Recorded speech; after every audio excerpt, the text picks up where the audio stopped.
Yeah, so that could be a sign that this is starting to organize a little bit more than what it looked like earlier west of Pretty Prairie, and that's the reason why the tornado warning has been issued. Let's go back to Scott's video real quick if we can, and take a look at what he's looking at as he's getting closer. Looks like it just froze. We'll go back to his video once we get it.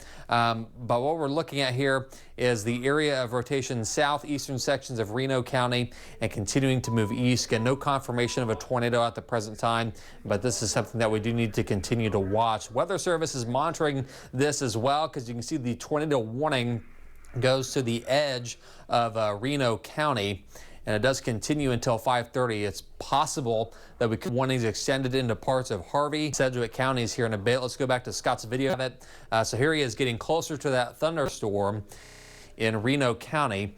So we'll keep monitoring his feed as he is heading up right onto that tornado warned storm. Let's see as he pans back to the southwest. Okay, there's some greater cloud features that we're looking at there. So does look like a bit of a lowering on that storm. We will continue to watch. Let me check in with him real quick and see exactly where he is at. In fact, I might be able to pull up his location map and see if it's pulled up there. There he is. So what you see there, Scott's location. We've got Scott into Reno County. Let's go back to radar here real quick.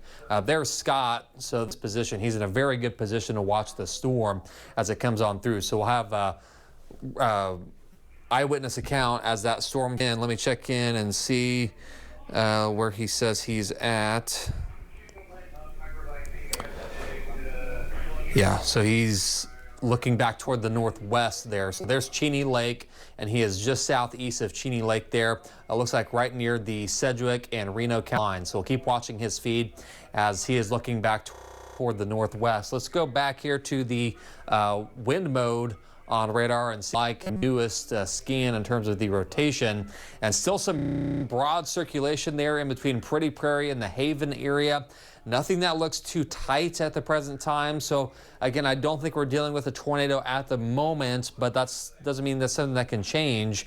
That's certainly possible that the storm could produce a tornado as that storm continues to move off in an easterly direction. So there's K96, there's Haven. If you're familiar with driving between Wichita and the Hudson area, of course, there's K96. This is just a few miles south of K96. In fact, I'm going to put a measurement on it here for you, and we can take a look at exactly how far this from K96 is going to be the possible circulation, about 7 miles south of K96 highway, southwest of Haven, and moving pretty much due east. So it's going to be close for Haven. You want to continue to stay in your shelters, or at least watch this storm carefully if you're in the Haven area, but it's possible that the area just south of town.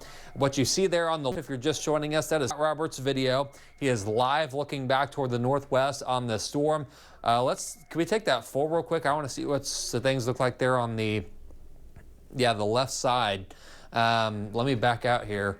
We are starting to see a little bit of a lowering there on that. So that's kind of fits with what we see spotters report on the storm, is that they have seen lowerings but no funnel cloud or tornado. So that's the good news at the moment. But if something is going to be developed out of this storm, we will know pretty quickly, because Scott is in a perfect pitch for the storm as it moves through the southeastern sections of Reno County. Again, we just showed you Scott's video. Here is where he is. I'll pull him back up on the map there, so you can kind of get an idea. He's looking back toward the northwest, and there's Scott Roberts looking toward the northwest into this thunderstorm.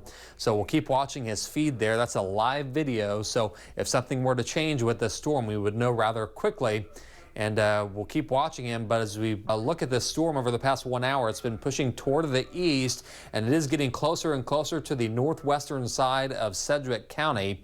So no warnings in County at the moment.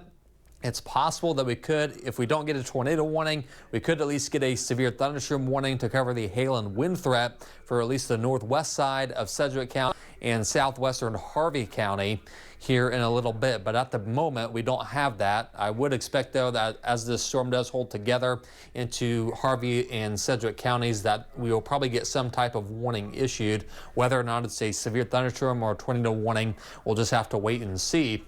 But the current tornado warning until 5:30 for Reno County, southeastern sections of Reno County. And what you is the storm Reno County right now continuing to push off in an easterly direction. Let me go back here to the wind mode on radar, as we've probably got a new sweep on the now, and we'll back and show you what things are looking like in the south side of Reno County. Again, here's Haven. It's mainly rural areas of Reno County right now, but we are keeping a close watch on things. As we know, this could very well be towards Sedgwick County, at least the northwest corner of Sedgwick County. We're talking KWCH, Andale, Mount Hope here in a little bit, southwestern side of Harvey County as well. Again, based on these signatures that you see here on the radar, I would expect, and kind of based on what we're looking at with Scott's video as well, I would anticipate that we don't have a tornado on the ground at the moment, but that is certainly something that can change. This storm has been kind of cycling. It's been going back and forth between very weak rotation, and then sometimes it tightens up for a little bit, and it looks like it might start to produce a tornado. So even though we're kind of in a weaker phase right now with the storm, we need to continue to watch it carefully, as that will continue to move through the southeastern sections of Reno County here shortly, and potentially move over into northwestern sections of Sedgwick and southwestern Harvey County. You can see over continues to move pretty much due east. And let's go take a look here. Let me back out just a little bit and show you what areas are next in line. So Andale, northwestern sides of Sedgwick County, and the southwestern portion of Harvey. This storm coming your way here in a bit. Let's look back on the hail mode, because that is something that we can't overlook either. Did earlier get a report of some golf ball size hail west of Pretty Prairie.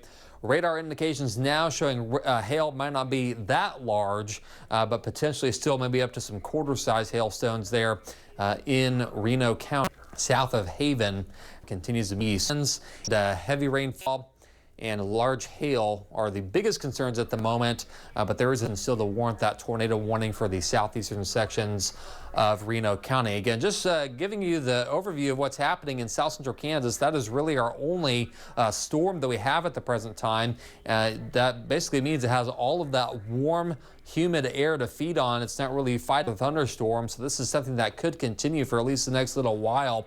And that's why I keep saying I think portions of Harvey and Sedgwick counties could be into this warning here as the storm continues to move off in an easterly direction. So Thomas, say that again. Okay.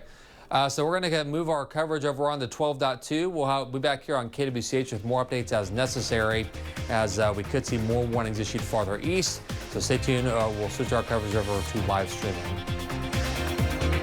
That'll work there.